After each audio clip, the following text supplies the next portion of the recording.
Marwan, unfortunately, we're just going to turn to Karoline Leavitt, who's giving a press briefing from the White House. Let's have a listen. Pentagon, and I encourage every American to watch it. As President Trump has said repeatedly, the United States of America has the greatest, fiercest, and bravest armed forces ever to stride the face of this earth, and we couldn't be more grateful and proud of our nation's warriors. The Iranian regime was weeks away from being able to produce a nuclear weapon that would threaten the entire world before President Trump took this decisive action on Saturday night to obliterate their nuclear capabilities. The contrast in leadership could not be more clear. Barack Obama and Joe Biden sent pallets of cash, American taxpayer dollars, in a failed attempt to buy the Iranian regime's compliance with a weak and ineffective deal. President Trump sent a fleet of American warplanes to destroy Iran's ability to produce a nuclear weapon. The United States and the entire world are safer because of this president's decisiveness. Despite agenda-driven leaks by the fake news media aimed at undermining this incredible accomplishment achieved by President Trump and our brave fighter pilots, there is broad consensus emerging already that Iran's nuclear capabilities were indeed destroyed. The United States, Israel, the United Nations, and even Iran all agree they can no longer build a nuclear weapon. So why did the president immediately turn to obliterating after the Iranian nuclear threat?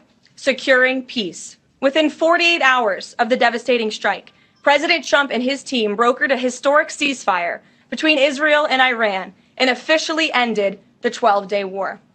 The Middle East is now shifting away from chaos and bloodshed and moving toward the beginning stages of a new era of peace and stability that President Trump has long called on them to achieve.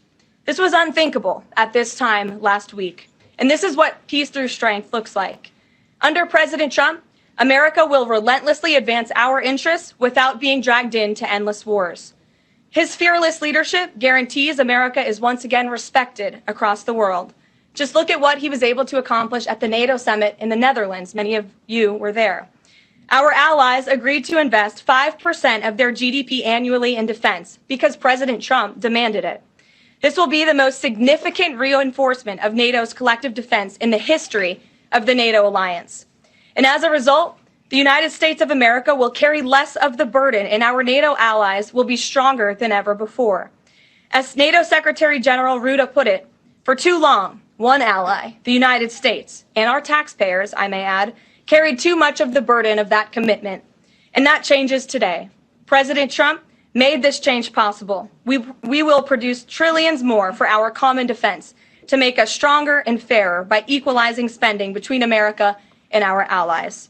This is the Trump effect. This is what the president meant when he declared that America is back.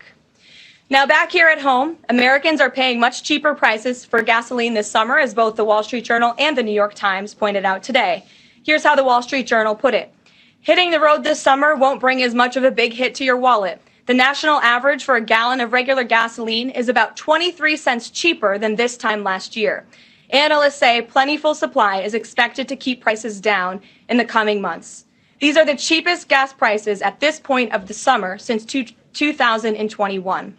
And despite all the doom casting from liberal pundits, oil prices on Tuesday were lower than before the Israel-Iran conflict began.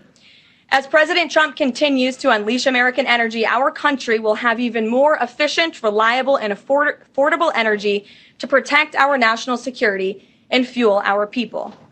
Later this afternoon here at the White House, the president will host a One Big Beautiful event in the East Room to rally Republicans to get the One Big Beautiful bill across the finish line. At that event, he will be joined by everyday Americans from across the country who will massively benefit from the common sense policies and provisions within this bill. This is the largest tax cut for working and middle-class Americans in history, and it's going to put more money into the pockets of hardworking Americans. Families will see an average increase in take-home pay of more than $10,000 per year. Americans earning between $30,000 and $80,000 per year will see a 15% tax cut. Overtime and tipped workers will save thousands of dollars annually. And our amazing seniors will receive historic financial relief by reducing the tax burden on their Social Security benefits. Simply put, this bill is going to unlock the golden age of America.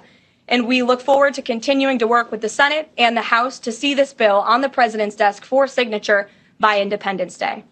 Here in our new media seat today, we have Colin Anderson with the Washington Free Beacon, who will kick off our question and answer. Colin, go ahead. Thank you, Karoline. We reported yesterday on a briefing from the Israeli defense minister in which he said the U.S. and Israel are working together to monitor any attempts from Iran to rebuild their nuclear program, and also that if Iran was to do so, the U.S. and Israel would work together to once again destroy that nuclear program. Does that align with the president's thinking? Look, the president, as I said in those opening remarks, Colin, and thanks for being with us today, views the Middle East on its way to peace and prosperity. And the president used strength on Saturday night. The whole world saw that the United States is indeed the most lethal fighting force in the world with those precision strikes on Saturday evening. But the president wants peace. He always has. And right now we're on a diplomatic path with Iran. The president and his team, namely Special Envoy Witkoff, continue to be in communication with the Iranians and especially our Gulf and Arab partners in the region to come to an agreement with Iran. As for our alliance with the state of Israel and that friendship and that partnership between the United States and the state of Israel, I would argue it has never been stronger. And we see a new era in which perhaps some of these Gulf and Arab states can sign on to the Abraham Accords. That was one of the president's most signature accomplishments in his first term, and he'd like to see more of those countries sign on in this second term. And so we look forward to sustaining a long and durable peace in the region, and the president wants to do that through a diplomatic solution. But as he proved on Saturday night, he's not afraid to use strength if we need to do it. Gabe. Thanks, Caroline. The president mentioned in a Truth Social post that no enriched uranium was moved from Fordow. What about the other two sites, Isfahan and Natanz, and how can the president be so sure that no uranium was moved? Well, what I can assure you is that the United States and our intelligence agencies and Director Ratcliffe and the president's entire national security team were obviously watching these sites very closely in the weeks and the days leading up to the attack on Saturday, which I will add was one of the most secretive and successful operations in United States history. I think many of you in this room would agree with that because none of you in this room knew about the strike on Saturday until it took place.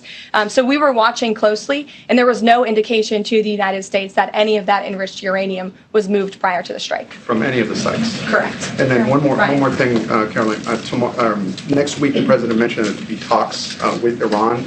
You didn't mention any details, and Iran has not confirmed them. Can you share any details about any potential talks next week? We don't have anything scheduled as of now, but I spoke to our Special Envoy Witkoff at length this morning, and I can assure all of you we continue to be in close communication with the Iranians and through our intermediaries as well, namely the Qataris, who have been an incredible ally and partner throughout this entire effort. And as I said, this administration is always focused on diplomacy and peace, and we want to ensure we can get to a place where Iran agrees to a non-enrichment civil nuclear program, and there are many other requests that the United States has. Those details continue to really, they're just starting. Of course, the operation was just on Saturday night, but we are in touch. And if there is a meeting, we will let you know, as we always do.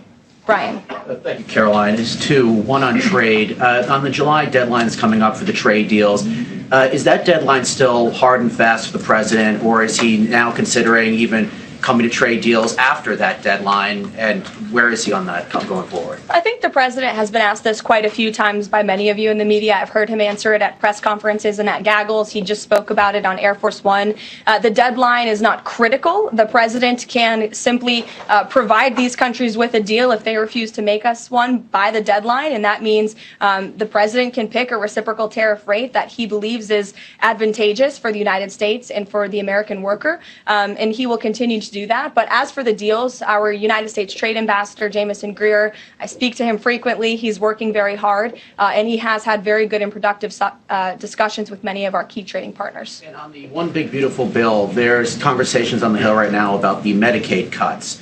I'm curious, if the final bill that the president's been talking about comes to him and it has Medicaid cuts in it, will he sign it, or would he rather just Congress do away with those cuts? I think our friends in both the Senate and the House know exactly where the president stands on Medicaid. He wants to get rid of the waste, fraud, and abuse, and they are working to do that in the Senate right now. Jennifer.